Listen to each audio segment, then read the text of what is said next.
अस्सलाम वालेकुम। ये जो डील है ना, ये बेंटो और 3 कपकेक्स की थी, लेकिन इसमें जो केक था ना वो मैंने 1 पाउंड बना दिया था, क्योंकि जो कपकेक्स है ना उनकी हाइट काफ़ी ज़्यादा है।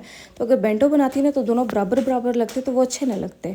इसलिए ना मैंने फिर जो बेंटो की हाइट है ना वो ज़्यादा कर दी थी, मैंने 1 पाउंड तक कर दी थी।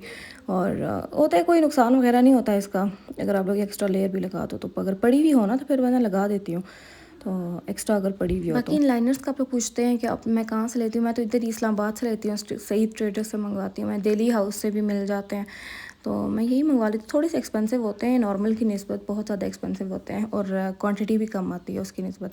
जैसे अब वो होता है ना 100 का हम लोग पैक लेते हैं, वो जो छोटे वाले होते हैं लाइनर्स, वो तकरीबन 200 या 250 तक मिल जाते हैं।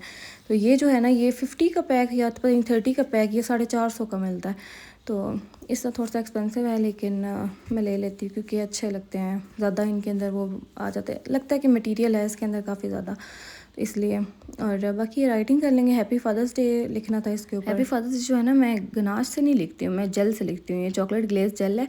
मैं न्यूट्रल जेल के अंदर कलर नहीं डालती। आप लोग ये भी पूछते हैं कि आप न्यूट्रल जो जेल होता है उसके अंदर कलर डालती हैं, लेकिन मैं कलर नहीं डालती। ये ऑलरेडी होता है, चॉकलेट का बना हुआ होता है, रेडीमेड होता है। मैं घर में नहीं बनाती इसको, ये रेडीमेड होता है, बेक हाउस से मैंने लिया था। और अभी जो है ना उसकी 3 kg की बकेट पड़ी हुई है। तो इतना यूज़ तो नहीं होता, लेकिन अगर आप लोगों ने लेना हुआ तो आप लोग ले लेना। इसके बाद ये दूसरा केक था जिसके हमने सेंटर पे बनानी थी मुस्टैच, और आस-पास जो थी ना वो कस्टमर ने राइटिंग लिखवाई थी जो अपने बाबा के लिए थी। इसमें बाबा के लिए पोइट्री थी, और नीचे जो था ना मुस्टैच के नीचे, वो मैंने लिखा था बाबा आप हमारे कीमती असासा हैं, ये हमने लिखना था।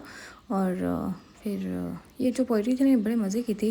दर्द कभी ना देना उस खालिक के तस्वीर को, सारा ज़माना कहता है बाप जिसे। तो इस तरह की थी, तो इतना मज़े का लग रहा था ना। ये जो होते हैं ना इवेंट्स, ये बड़े इमोशनल से होते हैं अपने, जब आप एक चीज़ जाती है केक सामने अपने माँ बाप के लिए, तो कितना अच्छा फ़ील होता होगा ना कि आप लोग उनके लिए कुछ कर रहे हो। मैं जो हूँ ना फादर्स डे पे इतना ख़ास नहीं कर सकी थी अब्बू के लिए, क्योंकि उस दिन हम लोग क्रीम भी काफ़ी ज़्यादा तंग करी थी, गर्मी भी थी। तो मैं ना पूरी तरह से, जैसे होता है ना एक बंदा आउट हो जाता है दिमाग से, वैसी वाली हालत थी। मैंने मास्क को कहा था कि मंगवा लेते हैं हम लोग, लेकिन मास्क कहता है कि अब देर हो गई है, तो उस वजह से हम लोग कुछ नहीं कर पाए थे। तो अब्बू को वैसे भी नहीं फ़ील होता अब्बू को ये भी नहीं पता होगा वो कौन सा डे है।